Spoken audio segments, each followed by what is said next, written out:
कौन है ये खाटू श्याम जी? 3 बाण से पूरा महाभारत समाप्त करने का काम संकल्प ले रखा था। कौन? बर्बरीक जी ने। 3 बाण से सारा युद्ध समाप्त। भगवान ने कहा, अच्छा यदि इस पीपल के पत्ते पर तुमने 1 बाण से छेद कर दिया तो मैं मान लूंगा कि तुम 3 बाण से पूरा महाभारत जीत लोगे या समाप्त कर दोगे। ठीक है। एक पांव पत्ते के नीचे, पांव के नीचे पत्ता दबा लिया भगवान ने और बाण चलाया। श्री बर्बरीक जी ने चलाया बाण। 1 बाण से सारे पत्तों में छेद हो गया। आश्चर्य मानेंगे आप लोग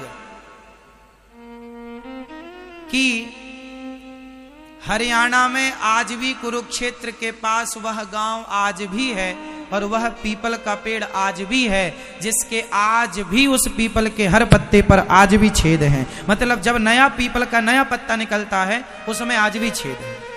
आज भी आप जाकर देख सकते हैं। आज भी ये बात कितनी पुरानी है? 5000 साल पुरानी लगभग। भगवान ने तुरंत सिर काट दिया बर्बरीक जी का। हल कर लूंगा। अच्छा बताइए, भगवान ने बर्बरीक जी का सिर काट दिया तो क्या भगवान ने बर्बरीक जी के साथ सही किया कि गलत किया? आपके हिसाब से भगवान ने सही किया कि गलत किया? भाई किसी का आपने सिर इसलिए काट लिया कि आप बहुत बड़े बलवान हैं, आप 3 बाण से पूरा युद्ध जीत लेंगे, तो आपका सिर काट दिया गया। तो भगवान ने सिर काट के सही किया भगवान श्री कृष्ण ने या गलत किया? जोर से। सही किया। क्या सही था इसमें? सही किया। चलो मैं मान गया, मैं भी अभी कहूंगा कि सही किया, पर इस सही को सिद्ध करना पड़ेगा। कैसे सही है? इस सही को सिद्ध करना पड़ेगा। कैसे सिद्ध करेंगे आप? चलो हम बता दें आपको। ऐसे सिद्ध होगा कि भगवान ने कहा था कि तुम किसके पक्ष से युद्ध करोगे? बर्बरीक जी ने कहा जो हारेगा मैं उसके पक्ष से युद्ध करूंगा। तो भगवान को पता था कि कौरव हारेंगे, और कौरव हारेंगे तो यह कौरवों के पक्ष से युद्ध करेगा, और कौरवों के पक्ष में यदि इतना बड़ा योद्धा खड़ा हो जाएगा तो कौरवों की शक्ति बढ़ जाएगी। और ये कौरव वही लोग हैं जो भरी सभा में एक नारी का अपमान करते हैं कपड़े उतार कर। तो ऐसे दुष्टों की सेना में ये जाकर उनका बल बढ़ाएं, इसलिए भगवान ने ना चाह करके भी सिर काट दिया। और सिर काटा। भगवान ने कहा बर्बरीक बताओ मैं तुम्हारी क्या अभिलाषा पूरी करूं? अच्छा सिर कटने के बाद कोई जिंदा रहेगा क्या? बोलो। पर भगवान ने बर्बरीक जी को जिंदा रखा ना, क्योंकि भगवान के हाथ में मृत्यु है साहब। भगवान मरे को जिंदा कर सकते हैं। बताइए भगवान श्री कृष्ण ने किस मरे आदमी को जिंदा किया था? बताओ आप। वो कौन है जिसको भगवान ने जिंदा? बताओ।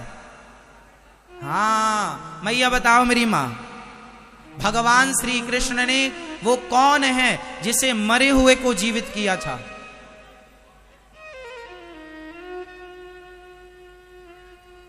चलो भैया बताओ। नहीं, अभिमन्यु को नहीं जिंदा किया था, उनके पुत्र परीक्षित को। हाँ ये ठीक है आपकी बात, गर्भ में रक्षा की थी भगवान ने। पर एक और ज्वलंत बात, गुरु जी का पुत्र सांदीपनी उज्जैन में रहते थे। गुरु जी सांदीपनी जी उज्जैन में रहते थे, जहां भगवान श्री कृष्ण पढ़ने गए और 64 दिन में 64 कलाएं सीखी। जहां पर सुदामा जी से भगवान की मित्रता हुई, वहां पर जब पढ़कर भगवान आने लगे तो भगवान ने गुरु जी से कहा, गुरु जी मैं आपको दक्षिणा में क्या दूं? तो गुरु जी ने कहा कि अपनी मां से पूछ लो। तो गुरु माता से पूछने गए, गुरु माता जी आप बताओ क्या चाहिए? गुरु जी तो कुछ कह नहीं रहे हैं। तो गुरु माता ने कहा, कन्हैया तुम हमें छोड़कर ना जाओ, यही हमारी गुरु दक्षिणा है। भगवान ने कहा, मां मुझे तो जाना पड़ेगा, कुछ और मांग लो। तो फिर एक काम करो, मेरा बेटा था वो मर गया था, कई साल पहले मर गया था, उसकी बॉडी भी खत्म हो चुकी थी, हड्डियों का भी पता नहीं था। हमें जिंदा करके दो। अब भगवान हो, अब भगवान तो भगवान है, ठीक है चले यमराज के पास, चलो हमारे गुरुजी के बेटा को लाओ। महाराज बेटा की आत्मा तो है, सूक्ष्म शरीर तो है, शरीर का आता पता नहीं है। भगवान बोले शरीर हम बनाएंगे, लाओ। शरीर आत्मा ली, सूक्ष्म शरीर लिया, और भगवान है वो साहब, भगवान है जो एक उंगली से पहाड़ उठाने की ताकत। उन्हें सामान्य पुरुष ना कहा करो, सामान्य इंसान सामान्य पुरुष मानना भी अपराध है।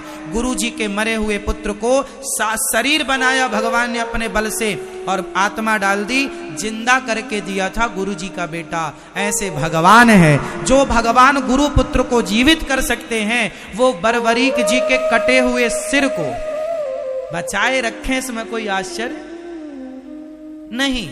अब भगवान ने कहा बताओ तुम्हारी क्या इच्छा है। बरबरीक ने कहा मैं आपके हाथ से मरना चाहता था, इसलिए मैंने जिद की आपसे, मैं आपके हाथ से मृत्यु चाहता था। भगवान बोले अब तुम मरोगे नहीं, इच्छा बताओ। बोले मैं महाभारत देखना चाहता हूं कि इस महाभारत में कौन योद्धा है। एक पर्वत के शिखर पर भगवान ने रख दिया कटा हुआ सिर, और कहा कि अब तुम्हें दर्द नहीं होगा, पीड़ा नहीं होगी, कोई कष्ट नहीं होगा। रखा, 18 दिन तक खूब युद्ध हुआ।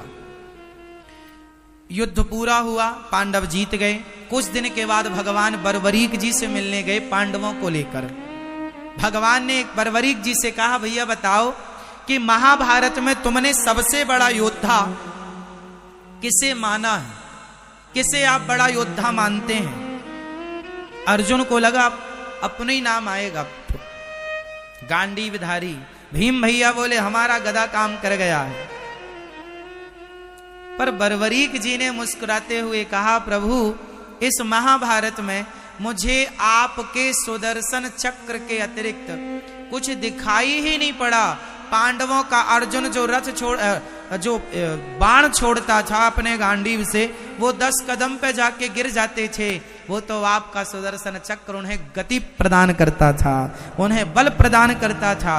अब अर्जुन को समझ में आया कि महाभारत के असली हीरो हम नहीं, ना करते हुए भी भगवान सब करते हैं। जैसे महाभारत में कुछ ना करते हुए मेरे कन्हैया ने सब कुछ किया, भगवान ना करते हुए सब कुछ करते हैं। तो बरबरीक जी से कहा अब तुम्हारी इच्छा बताओ। प्रभु बस आपका दर्शन हो गया, कोई कामना नहीं। भगवान बोले सुनो तुम निर्दोष हो, तुमने कोई अपराध तो किया नहीं, मैं तुम्हें मृत्यु दंड किसका दूं।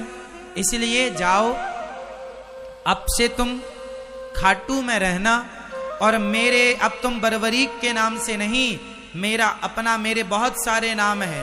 गोविंद है, गोपाल है, मनमोहन है, मदन मुरारी है, गिरिवरधारी है, दामोदर है। इनमें एक नाम है मेरा श्याम सुंदर। तो जो श्याम नाम है वह श्याम नाम मैं तुम्हें प्रदान करता हूं। तुम जाओ और खाटू में निवास करो, और तुम अब कलयुग में जो हार रहे हैं भक्त, उन हारे के सहारे बनते रहना। इसलिए उन्हें हारे का सहारा कहा जाता है। और श्याम नाम भगवान ने प्रदान किया, तो श्याम के नाम से चूंकि खाटू में विराजे तो खाटू श्याम कहते हैं। बोलिए खाटू श्याम की। ऐसी कथा है श्री खाटू नरेश की। इसलिए 3 बाण उनके पास आज भी हैं। आप देखते हैं, दर्शन करते हैं, हारे के सहारे हैं। मतलब अब हारे के सहारे का मतलब ये नहीं कि तुम गलत काम करो और पुकार लो हे खाटू श्याम हम तो गलत चोरी करते करते पकड़े गए अब बचाओ। ऐसे हारे का सहारा नहीं है, जो सच के रास्ते पर हैं। और यदि उन्हें कोई कष्ट है तो भगवान चाहे आप कृष्ण नाम को पुकार लो, राम नाम को पुकार लो, खाटू श्याम नाम को पुकार लो, गोविंद देव जी को पुकार लो, जो सच्चे मन से जिनको पुकारेंगे, क्योंकि सब एक ही है, तो आप पुकार लें, भगवान उस रूप में आकर के आपकी मदद करते हैं। इसलिए आपको पहले सच्चा बनना पड़ेगा। भगवान सत्य के साथी हैं, झूठ के साथी नहीं है। झूठ का साथ बरबरीक देने चले थे तो भगवान ने उनका भी सिर काट दिया, हाँ या ना। इसलिए भगवान सत्य का साथ देते हैं, झूठ का नहीं। अब आप सोचेंगे हम झूठा काम करें और भगवान रक्षा करें, इसलिए सच्चे काम करिए और आगे बढ़ते रहिए। तो ये भगवान आनंद के सागर हैं, भगवान का चिंतन करो, भगवान परम आनंद को प्रदान करने वाले हैं। संसार में जो सुख है वह क्षणिक है, इसलिए संसार का काम करना चाहिए, पर काम करते हुए बस ये याद रखे रहो कि हे नाथ मैं आपको कभी, सब बोलो मेरे संग, बोलो हे नाथ मैं आपको कभी भूलूं नहीं, हे नाथ मैं आपको कभी भूलूं नहीं। सदा भगवान का स्मरण। ऐसे भगवान सतचित आनंद विश्व की उत्पत्ति पालन संहार करने वाले ऐसे भगवान श्री कृष्ण को, राधा सहित श्री कृष्ण भगवान को हम बारंबार नमस्कार करते हैं। श्री कृष्णाय वयम नुमः।